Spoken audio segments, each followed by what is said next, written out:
OnePlus Nord, one of the most anticipated and hyped mid-range smartphone, is finally out in the market. The company officially revealed the device on the global stage on 21st July. This launch after months of leak and speculations of teasers that OnePlus smartphone will hit a sub 30,000 in the market, but OnePlus is finally back with mid-range devices, and this device just cost 25,000 to 29,999, which is 30,000 the highest model. So in the range of price OnePlus is offering this device, no one can beat OnePlus. Like, this is the best device you can find in this price range in the market right now. The cameras are main focus this time for some reason, rather than performance, because the cameras are as 32 megapixels and it is really great, ultra wide angle and many things.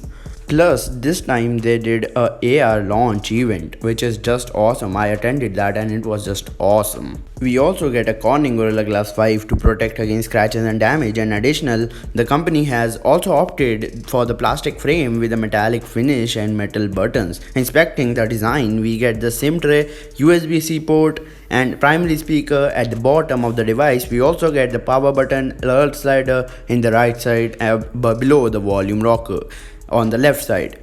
And overall, the device features high quality display and design with impressive build. This is no flex in the design and it feels like you are using a flagship device. The AMOLED supports wide gamut sRGB and display P3 calibration options to the user. So talking about the cameras are this time the main priority of OnePlus, which are like we have not seen in OnePlus 8. We have seen the cameras are priority of OnePlus, but this time the main priority of OnePlus is the cameras for some reason.